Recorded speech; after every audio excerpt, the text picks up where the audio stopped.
So, welcome back. We're talking about negligence with lawyers. One of the most commonly heard complaints from clients is that their lawyer has ignored them. It can be very easy for a lawyer to become overwhelmed with the number of clients they've taken on, and they might be busy with a case. And sometimes clients really want to be called back within 20 minutes, even though the attorney's in court. It helps to have paralegals that can respond to the reasonable request for information, as long as they don't cross the line and go into practicing law themselves. And it helps to make sure the client understands that they're being charged for their phone calls. And if the paralegal can help them, it's going to be charged at a much lower rate.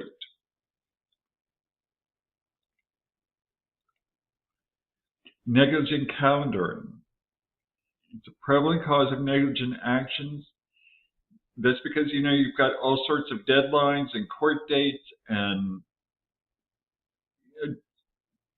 interrogatories, statute of limitations going on. So if your calendar is not really perfect, you can get in trouble.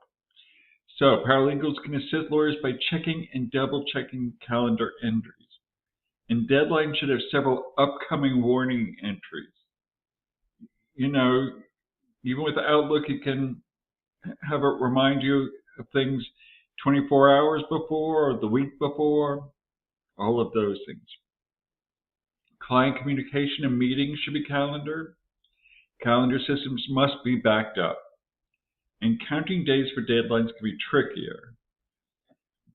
So there is software out there just for lawyers that helps with the calendar. And so you might want to put the calendar due date, not the actual true deadline, but several days or a week before the deadline. Negligent supervision. Okay. Outsourcing for some legal processes can change the paradigm of supervision. How are outsourced lawyers and others supervised? And legal document storage for vendors must be supervised too. If a legal professional is a specialist, such as a bankruptcy specialist, that person is held to a standard of care higher than a regular legal professionals. Specialists require more training. They must keep up with current law through CLE, continuing legal education. And if you are advertising that you specialize in bankruptcy, then that lawyers can be held to a higher standard of care when it comes to bankruptcy cases. Some defenses to negligence: comparative fault, contributory negligence, assumption of the risk. Also, was the attorney acting in good faith? Was the client acting in good faith? The statute of limitations, for the most part, begins when the actual negligence occurs. And most states it's 1 year, including Louisiana. However, it typically begins to run at the time of the negligent act. However, sometimes the harm does not immediately follow the negligent act.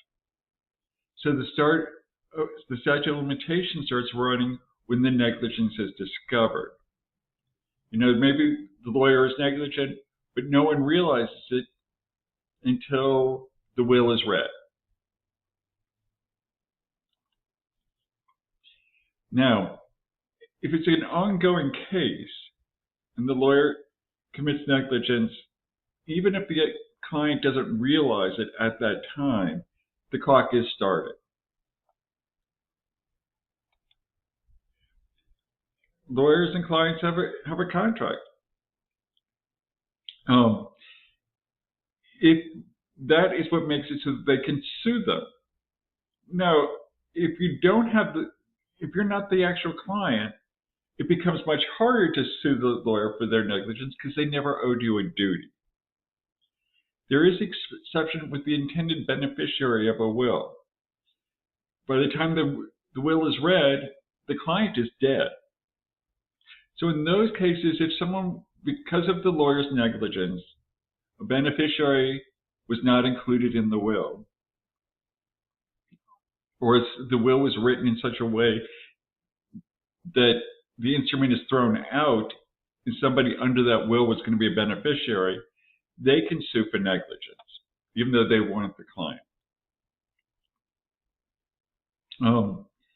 Negligent referral, you can avoid that by going through an official legal referral system, and there really is no vicarious liability for negligence. You know, even if a lawyer refers you to another attorney and that attorney turns out to be bad, you can't go back to the original attorney and sue them for that.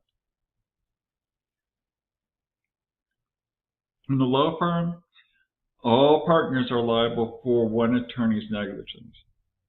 And that's why we have limited liability partnership, LLPs, and you'll see those in the name. And that's designed to limit firm-wide liability. So you can still go after the LLP's assets, but not the other attorney's personal assets. And there are a lot of them in Louisiana. Now, if you're a paralegal, the attorney you work for falls under the respondeat superior, which means that the employer is responsible for the negligent acts of the employee. You know, they should have been watching you better. And the lawyer will be held responsible for the negligence of the paralegal, because it is their duty to supervise the people who work underneath them, to be checking their work. Yeah, if you're going to be providing services directly to the public, the standard of care for paralegals is a reasonable paralegal under the circumstances, not a reasonable attorney or not a reasonable bankruptcy attorney. It's not quite as high as an attorney. And, you know, it can be sometimes paralegals, when they get in trouble for the unauthorized practice of law, you know, some cases say that just doing that is negligence per se. Even if the advice was good, it's negligence per se. Now, specific acts or omissions are also negligence. So if an attorney fails to take a case and let the client know that they are not taking their case, that could be negligence, because it prevents them from seeking other legal representation. And if you settle contrary to client's wishes, you know, sometimes the client doesn't want to settle. You have to work with them and follow, you know, the attorney has to follow the client's instructions, even if it's not in the best interest of the client and the attorney runs the risk of not getting paid.